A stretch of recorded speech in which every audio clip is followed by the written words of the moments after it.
Hi, my name's Doctor Warrick Bishop and welcome to my podcast or videocast channel, and of course welcome to the Healthy Heart Network. Today I'd like to share with you a little bit about glucosamine.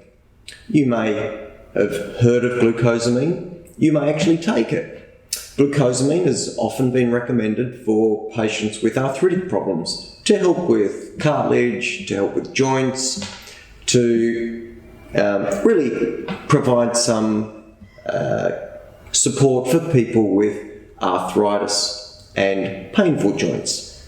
There has been a bit of work to suggest it's probably beneficial as a supplement, and certainly because I've got a bit of a bad neck, at times I've taken glucosamine myself. Well, just recently a group of researchers in the United Kingdom looked at pooled data on a number of glucosamine trials, I think about 15 odd trials from memory. And what they wanted to do was see if there was any link between using glucosamine and cardiovascular event. Well, interestingly, on this mixed cohort of trials where they pooled the data, there was a suggestion that there may well be a reduction in cardiovascular events in patients taking glucosamine.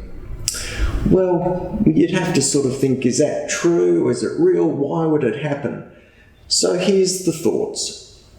Glucosamine probably has a role in anti-inflammatory effects.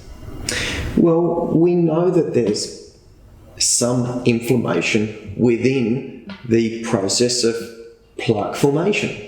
We've suspected that for many years. There have been a number of different trials. We've looked at methotrexate, which is an anti-arthritic sort of drug, a disease modifier in plaque.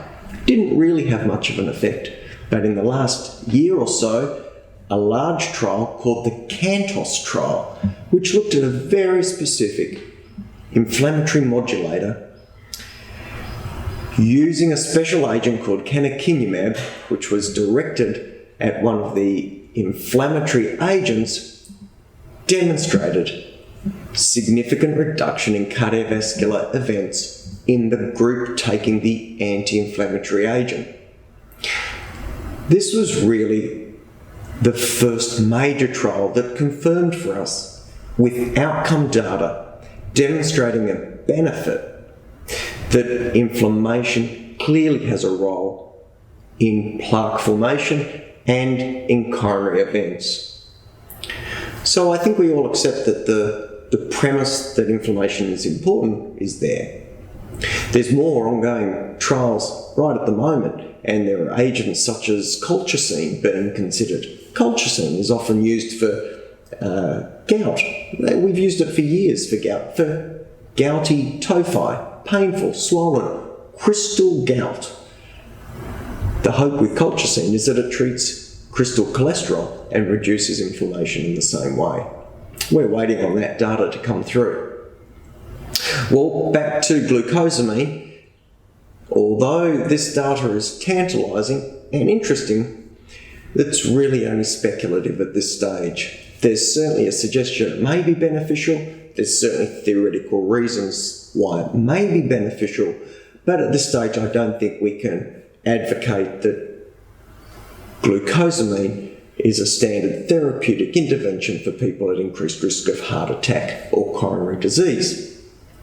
Having said that though, if your joints are achy and sore and you do need a bit of glucosamine, a bit like I do, you can take it knowing that it seems, as far as we can tell, not to be adverse in terms of your cardiovascular risk, and if anything, it may just reduce it a little bit.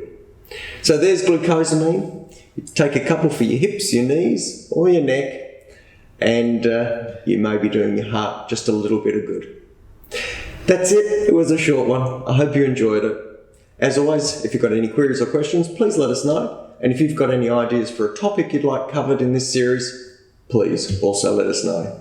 Until next time, of course, I wish you the very best health. Take care and bye for now.